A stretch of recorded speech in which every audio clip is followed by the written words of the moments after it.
Olá, estamos hoje em mais uma edição do Canatalks e nós estamos com duas referências no mundo da cannabis, que é a Luna Vargas, que vem desenvolvendo já trabalhos há bastante tempo, educando profissionais sobre a cannabis, e hoje está fazendo um trabalho muito importante junto ao MST, Movimento Sem Terra.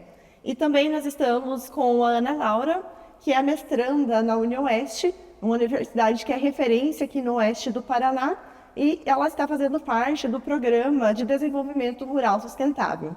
Para a gente iniciar, eu vou pedir para que as duas possam se apresentar melhor e falar um pouquinho sobre esse trabalho que elas vêm desenvolvendo com a cannabis, começando com a Luna. Boa. Bom, obrigada pela entrevista, é uma alegria estar aqui no Canatalks. Qualquer trabalho de comunicação de cannabis tem que ser muito incentivado e louvado, porque a gente precisa espalhar, né, conhecimentos e atividades. E lembrando também que você tem um trabalho muito importante na pesquisa. Eu sou educadora, então eu faço esse trabalho de educar os trabalhadores da indústria da cannabis, em geral, então vai desde as pessoas que querem empreender, mas também representantes, consultores, então é bem amplo a quantidade de profissões que a gente precisa dentro desse mercado, e é o que eu venho fazendo dentro da Inflore, que é uma empresa de educação que vem atuando desde 2020 aqui no mercado brasileiro. E aí, no último ano, eu venho fazendo a primeira turma de formação dos educadores canábicos do MST, que é justamente para a gente poder trazer esse conhecimento da cannabis para dentro do movimento social e o maior movimento social da América Latina. Então, é bem importante que a gente tenha também a possibilidade de cultivo dentro da agricultura familiar, e foi por isso que já tem uns 3 anos que eu flerto e converso com o movimento para a gente começar a fazer esse projeto e que vem ganhando uma atração bem importante no Brasil hoje. Sim, e quando a gente pensa, né, no Movimento Sem Terra e a gente fala sobre cannabis, né, acaba sendo algo assim extraordinário, o potencial que isso tem de trazer realmente e de encontro ao que a Ana Laura também está fazendo, né? Uhum. Trabalhando com a questão do desenvolvimento rural sustentável. O que melhor do que a cannabis para a gente falar de desenvolvimento rural, né? Então, vou pedir para a Ana Laura também se apresentar e falar um pouquinho mais do seu projeto. Primeiro, eu quero agradecer o convite, falar que é muito importante para mim estar aqui junto com duas mulheres que, para mim, são referências no movimento da cannabis. E esse movimento que é predominantemente masculino. Então, ter mulheres aqui para me inspirar e para me motivar a seguir com as pesquisas é muito importante. Bom, eu faço parte do Programa de Desenvolvimento Rural Sustentável, sou mestranda, iniciei esse ano, nessa turma de 2026, com o primeiro projeto de cannabis medicinal na UniOeste, aqui de Marechal. Bom, a ideia é pesquisar cannabis e como colocar a cannabis na agricultura familiar. O projeto ainda está nessa fase de uma remodelação, porque depois que eu entrei no mestrado, tendo contato com outros pesquisadores, observando leis de países vizinhos, começou a nascer novas ideias e também entender que sim, é possível ter a cannabis na agricultura familiar. No ano passado, quando eu tive a ideia de escrever o projeto e comentei com algumas pessoas, a resposta era sempre: olha, você vai escrever, mas muito difícil que isso saia do papel. Como que essa ideia vai chegar, de fato, na agricultura familiar, falar em cannabis, nessa região que é bastante conservadora? Então, estar aqui e poder falar com vocês também é como uma injeção de ânimo e para entender que isso realmente é possível e que esse projeto pode ser construído e realmente aplicado na agricultura familiar. Sim, e se a gente olha para isso tudo, a gente vê alguns outros conflitos, inclusive, né? Pensando na questão do paradigma, né? Porque a gente está falando aqui de cannabis e desenvolvimento rural, né? Então, agricultura familiar, e aí a gente junta isso com o movimento sem terra, né? Que para nós pesquisadores isso casa, é um casamento perfeito, né? Mas se a gente for pensar do ponto de vista, por exemplo, dessa região que é super conservadora, existem uma série de paradigmas que a gente vai ter que quebrar. Eu queria saber da Luna um pouquinho mais como que você vê essa aplicação juntando então com o Movimento Sem Terra. Legal. Bom, acho que primeiro é importante dizer também que o Movimento Sem Terra nasceu no Paraná, né? aqui da região sul do país, e daqui foi não só para o Brasil inteiro, mas também para fora, né? Não sou do Movimento Sem Terra para falar em nome deles, mas assim, pela minha experiência, pela minha vivência agora, né, com o movimento, e que eu sou, assim, sempre fui muito fã. E acho que o grande absurdo, né, igual falaram para você assim, do seu mestrado, é não pensar nisso, né? Então, assim, toda vez que a gente pensa em falar em legalização, e eu pesquiso dentro da academia, né, que eu sou antropóloga, eu pesquiso regulamentação. E aí eu pesquisei já em vários países, mas principalmente no Canadá e na Tailândia, e aqui, né, os países vizinhos, e a gente está numa região de fronteira, que é diferente do resto do Brasil, né? Então isso aí também é uma coisa bem legal aqui do Paraná. E a gente pensar em legalização sem pensar no acesso à terra é assim um absurdo, né? Então eu acho que é isso que me motivou também a instigar o MST a pensar, né, em ampliar. Eles já tinham um processo de pensar sobre cannabis. Eles já tinham feito um seminário em 2019, antes da pandemia. O movimento já tem 3 associações formadas, então já é um trabalho que eles vêm desenvolvendo, mas a gente precisa ampliar, né? Mesmo porque vai agora com o processo de regulamentação do cultivo, vai entrar com certeza o agro, todo mundo que era contra aí, esse mundo conservador que você diz vai estar bem interessado no dinheiro que isso vai gerar, né, para as grandes produções aí do Brasil, no agro do Brasil. Então é importante também que a gente tenha essa possibilidade de gerar essa renda dentro da agricultura familiar, né? Então é mais ou menos por aí. E até porque, se a gente for pensar no agro, sim, vai despertar um grande interesse, mas na agricultura familiar, muito, né?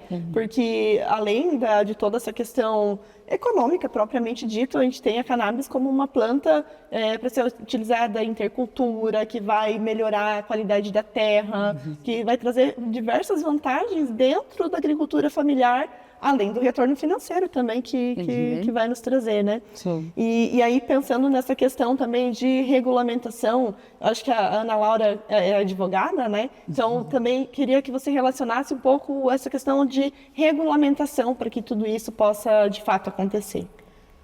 Relacionada à pesquisa propriamente dita, eu acho que a gente ainda tem grandes barreiras, porque as regras da Anvisa, né, estamos pensando aí nessa nova RDC, elas dificultam bastante para que essa pesquisa avance. Até que a gente consiga cumprir todos os requisitos dessa RDC, já se passaram, né, um bom tempo para a execução do trabalho. Então, a gente está esperando aqui que essa regra entre em vigor a partir de agosto, para daí sim conseguirmos essa liberação para cultivar a cannabis no campus da universidade. Já estamos aí com um espaço que está sendo analisada a viabilidade desse espaço, que a gente consiga cumprir as regras e ter o cultivo dentro da universidade. Porque, para mim, esse é o lugar que a planta deve estar. Dentro da universidade, é ali que a gente vai pesquisar, que vai entender os melhores métodos de cultivo aqui para a nossa região, como é que esses pequenos produtores vão aprender a cultivar, né, a ter contato com a planta, a entender as suas características e as suas particularidades, e também pensar nesse retorno financeiro para as famílias, porque eu acredito que a qualidade de produção, né, de uma pequena produção, ela não tem nem como comparar com uma produção de uma fazenda, de grandes produções. E a gente tem aqui como exemplo pequenas propriedades aqui na região oeste que passaram, né, pelo selo de orgânicos, que já tem pequenas produções orgânicas que abastecem a merenda escolar aqui no estado. Então, eu acho que a cannabis tem tudo a ver com isso e que em algum momento a gente possa ter a cannabis no SUS produzida na agricultura familiar. E nesse ponto, a universidade, né, inserida nesse contexto para trazer, né, esse apoio, essa informação, para auxiliar, né, as pessoas, as famílias, em como que esse processo vai ter o melhor rendimento possível, eu vejo como algo também fundamental, né? Não, eu ia só comentar que eu acho que o Paraná está bem vanguarda, assim, no Brasil, nesse momento, porque assim, a gente tem o Tec Park, que vai começar a produzir, a gente tem o CIPID na Universidade Federal do Paraná, E eu acho que isso também é uma boa parceria, né? Dessas universidades que já estão avançadas. No Brasil também, você falou, né, da regulamentação, a gente precisa delas e vai realmente demorar um tempo para implementar, mas ao mesmo tempo também a gente já vem fazendo isso Brasil afora, lá no estado de Goiás, na UFG, a gente já tem quase 10 anos cultivo de cannabis, com parceria com a associação, com a HC das associações.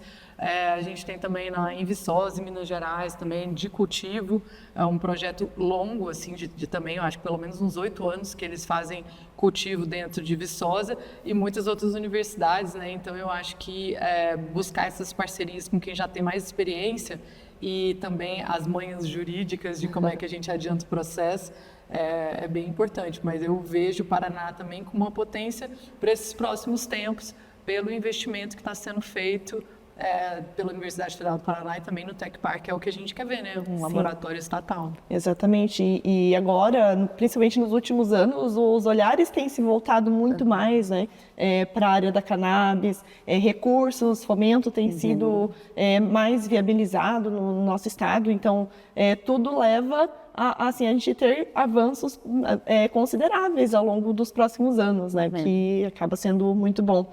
E mais cedo a gente falava sobre questão de pesquisa, né, o quanto a gente deve valorizar a pesquisa, mas não só por um gráfico ou por um artigo ou algo do tipo, mas pela aplicação que isso tem lá fora. Quando a gente pensa nessa área da sustentabilidade, né, do desenvolvimento rural, né, tudo isso, os movimentos que estão envolvidos nisso tudo, é para esse caminho que a gente está olhando. Então, a gente está saindo dessa bolha da academia pela simples escrita, e a gente está olhando para onde realmente vai ter aplicação, como a gente vai, de fato, ajudar as pessoas, né? Então, eu vou pedir para vocês comentarem um pouquinho mais sobre essa questão da própria aplicação, né? Como que vocês percebem esse movimento dentro da área da pesquisa, voltando para fora dessa bolha, né? O quanto que isso tem sido aproveitado e tem sido, de fato, realizado. Olha, no programa a gente tem um estímulo a aliar ciência com saberes tradicionais. Então, essa a primeira aula do programa. Nós recebemos muita informação relacionada a isso, de que a pesquisa tem que sair do papel, sair da academia e chegar na população. Como, de fato, essa pesquisa vai influenciar e vai atingir essa população aqui da nossa região especificamente. E eu entendo que isso é bastante importante, foi o motivo de eu ter pensado em submeter a minha pesquisa nesse programa, porque a gente fala de território, fala de sustentabilidade. Eu tenho origem de um quilombo, né, aqui do Paraná. Esse quilombo é o Paiol de Telha, na região de Guarapuava. E a minha família foi expulsa desse território, do nosso território, aí em torno de 1950, 1960. E o meu avô foi para outra região do estado e nossa família toda se estruturou de uma outra forma porque fomos retirados do nosso território. Então, a cannabis é marcada pelo preconceito, pela segregação racial. Então, para mim, é muito importante poder falar disso dentro da universidade, também olhar um pouco mais para a minha história. Apesar de não ter entrado no programa através de cotas, que eu acho que é bastante justo ter cotas para esse acesso ao conhecimento, ao estudo, nós somos 2 quilombolas, eu aqui do Paraná, tem mais um colega que é da Bahia. Então, essa preservação dos saberes tradicionais e do nosso território, a gente falar da nossa terra e do quanto isso tem significado para nós. E eu entendo que a cannabis, ela se mescla com tudo isso. Eu estava pensando aqui, né, que quando a gente pensa em pesquisa acadêmica, grande parte da pesquisa acadêmica, ela vem da experiência da vida real, né? E aí, na cannabis, mais ainda. Porque como a gente perdeu meio trilho com a proibição, a gente ficou essa lacuna histórica. E aí, quando a gente vai voltar a pesquisar, você vai falar assim, como é que é mesmo que aquela senhorinha usava lá? Sim. Lá em Pernambuco, eles têm a pituconha, que pitu é uma cachaça e maconha. E aí, eles vendem isso na beira da estrada, porque é um uso tradicional. e conversando com as senhoras lá, elas dão, elas colocam na água quente para tirar o álcool para dar para a criança. E, assim, mal sabe que é maconha ali dentro, né? E é um uso também tópico e tal. Então, eu acho que, como antropóloga, uma pesquisa que me interessa muito é pesquisar esse uso tradicional e entrevistar mesmo, assim, né? Quem está há mais tempo, as raizeiras, os grupos indígenas que fazem uso de cannabis para poder a gente ter pista para a pesquisa. E aí, sim, voltar com essa pesquisa para o mundo real, para essa aplicação que você está falando, né? Então, eu acho que é uma via de mão dupla. Com certeza. E a cannabis é muito bonito e é gratificante você trabalhar com ela por isso, né? Porque é uma coisa que une as pessoas, que você trabalha não só com conhecimento, mas você trabalha também com o coração, né? Na área da cannabis. Porque o objetivo, ele é único, né? Você restaurar aquilo que de alguma forma foi tirado, né? Seja os prejuízos em relação a preconceito, a tudo isso, questão de terra, ou seja, a própria saúde da pessoa quando para essa finalidade, né? Então, trabalhar com a cannabis tem muito disso, né? E aqui no nosso Canatalks, né, a gente apresenta isso para pacientes, para famílias, e a gente sempre gosta de deixar uma mensagem final para essas pessoas que estão nos assistindo sobre o nosso trabalho, né, sobre aquilo que a gente realmente tem no coração para que essas pessoas possam levar do que a gente está discutindo aqui. Então, vou abrir espaço para vocês deixarem essa mensagem final. Tá bom? Pode falar, Luna. Não, acho que a minha mensagem final é que cannabis é uma substância muito segura. Então, eu acho que todo mundo que nunca experimentou ou que, né, tem alguma necessidade ou algum receio pode confiar que é seguro. São mais de séculos e milênios de uso de cannabis em várias culturas. E é preciso confiar, né, que dentro desse processo de proibicionismo tem muita fake news. Esse é um ponto. E o outro ponto, e puxando aqui para o Paraná, é que se o Paraná já é um grande produtor de erva mate, eu acho que pode ser um dos maiores produtores também de outra erva. Então, eu espero ver isso nos próximos tempos, com muita pesquisa, que é o que vocês vêm desenvolvendo. Amém. Quero agradecer, né, participar dessa conversa com vocês, ao Canatalks, e dizer que a nossa bandeira, a minha bandeira, é pela liberdade da planta, que a gente possa cultivar essa planta em casa, como eu cultivo o meu manjericão, o meu boldo, que eu possa agregar mais uma erva na minha farmácia caseira, né, que se fala muito como é que as pessoas vão utilizar a planta, como que elas vão saber cultivar e utilizar a planta. E, como a aluna disse, a planta tem um histórico gigantesco e não existe essa toxicidade como a gente tem outros medicamentos farmacológicos. Então, é possível sim ter a planta em casa, plantar e fazer o uso dessa medicina aliado aos saberes tradicionais. Se eu cultivo, gente, qualquer pessoa consegue. Sim, com certeza. E é isso. Então, a cannabis, né, ela é uma planta que ela é vida, ela é saúde, né, ela é um saber tradicional e principalmente ela é união. Né? Por isso que a gente está aqui junto, né, porque a cannabis que tem essa capacidade de nos unir por uma única finalidade, que é ver todas as pessoas bem. Então, agradeço por vocês terem participado com a gente desse Canatalks. Acho que é muito valioso ter essa visão também fora do que é medicinal, mas trazer isso para as famílias, como que, né, uma família pode utilizar da cannabis como um meio de sustentabilidade, inclusive, né? Então, isso tudo é muito valioso. Gratidão, meninas. Obrigada. E agradeço a todo mundo que esteve aqui com a gente, que nos ouviu. E qualquer coisa que vocês, dúvidas que ficarem, vocês podem mandar, a gente repassa para as meninas, né? Boa. Para que a gente continue essa conversa. Obrigada.